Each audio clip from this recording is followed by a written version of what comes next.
these Titans are starting to clash, and it's really hard to predict how they're going to fall. All right, plenty of bodies falling in this game 2 Slayer on live fire, where the objective is to just stay alive, to take out the opposition. Sniper going to be a priority top mid. You got that camo peeking out from the small door there. Beautiful third-person POVs. Wonderful production value as we take a look at some of the important sandbox utilities to control on live fire. As we kick things off, hopping on board here with an incredible player here in Falcated. When's Falcated going to get his due? I don't know if people regard him as highly as I think he is within the HCS. I have to agree with you. We were having a conversation about it earlier. It's like, why do people not talk about Falcated more? It's insane. You look at their scrim scores, and man is frequently popping off. Most kills, most damage at a very high frequency. Ever since Precision joined the team, though, he's been the top dog in damage. But even then, like, Falcated is still out damaging him as well in a lot of scrims. So it's kind of time to put respect on Falcated's name and really give this man props for what he's capable of. We go down. It looked like Precision could have made out with a sniper camo combination. It's been so difficult to control. We saw Stellar in game 1 have slight control of that combination. He went down shortly after, and now Precision doing the same here as he gets back off the respawn screen. Good shots into the back of Eco, but with the bait and switch, Legend takes him down. And if that doesn't exemplify the incredible teamwork, you can hang your teammate out on a high wire and you will still find a way to not only keep them alive, but take down the other squad. SSG with the miraculous bait and switch there. Great shots, especially so from Legend with the snipe, and he's continuing on with the body. Headshot cleanup. Quickscope doesn't land on the green side of the map. But for now, Legend gonna hide in the vent, sensing that push there from Lethal. You can see him. He goes to the right side of the ventilation to keep him off his screen, to keep that push from coming forward. And now Legend has a full bit of shields to work with because of that fantastic positioning. Now gives up his back. He can't be perfect, right? An A- instead of an A+ for Legend there, as SSG take a 2-kill lead.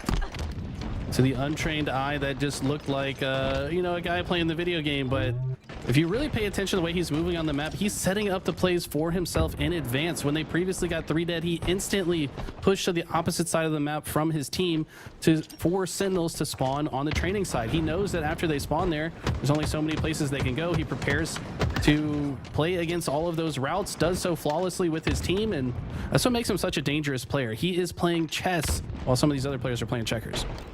Season 3, Eli, it's the best years of Halo. Every single Halo Season 3 has been the best because the storylines have matured, the rivalries have thickened, and here in this one, everyone's played against each other or teamed with each other at some point, so everybody's very intimate with their information and knowledge of each other. Here you got Bound taking on his former Season 1 teammates in Falcated and Boo Boo Doo Boo. Always interesting to point out the rivalries as Bound takes down Precision, takes on the camo, puts it in his suit, and this has been an impressive hold the line game, it looks like, here for SSG, as they've not built up a big lead, but they've clutched onto the 2-kill lead that they've had throughout. But Bound with the camo, it's like camo's not even camo anymore, but still, despite losing camo, SSG hold on to that 2-kill lead.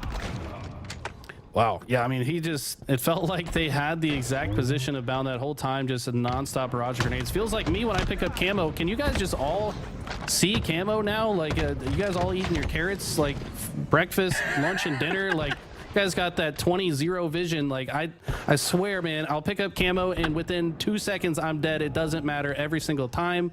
I don't know what to do, man. Am I even invisible?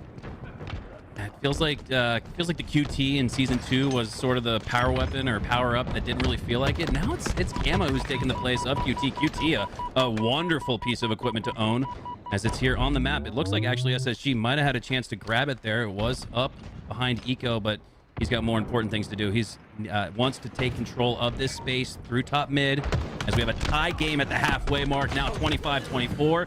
Excuse me, 25 all. What do you know, Eli? These teams are so dang close. It just comes down to hitting your shots, kid. You just gotta win your fights. It's insane. These teams are so close. They're all so talented.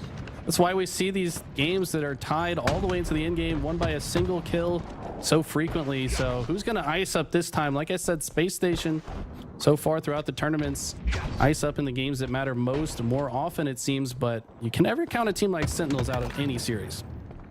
The margin of error is so minimal, and these matches continue to be so close. Now, Starting off in the 30s when players officially start. It's Sentinels now with that 1 kill advantage. Previously, SSG held on to 2, but it doesn't feel like much when these two teams are so close. Back and forth we go.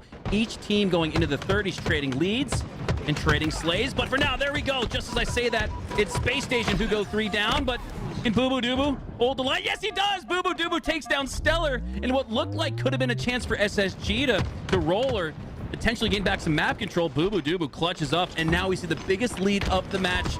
Just 3. I don't know if that was more Boo Boo clutching up or Stellar losing the 1v1 against his ammo count, but it's Legend with the triple kill. Can he turn it into more? Looks like he will. No, it gets stolen by Stellar. Doesn't care, though. This guy, all he cares about is winning the game. And look at this. Every time they have several dead, he always extends, blocks a specific spawn. After they've spawned up, now he's like, okay, I can move now. And then he just goes and collapses perfectly. The rest of his team are there a bit earlier than him. And I think he's now predicting the next spawn, checking to see if somebody spawns in A. He's going to show up a little bit late to the party, but just in time to clean up the situation. And now, ultimately, Space Station, throughout all the chaos, maintain now a 1-kill lead.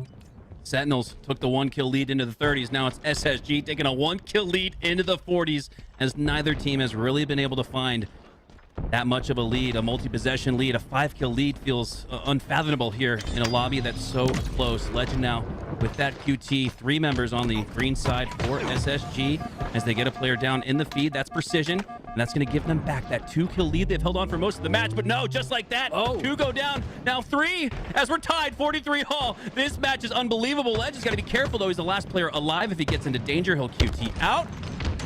Oh, but with those spawns on camo, his safety is in numbers as he regroups. I think at this point, he maybe is a little bit worried that his portal's been there so long. Maybe a member of Sentinels might be camping it, or just decides it's more important that he stays on this side of the map. I think it's probably the latter.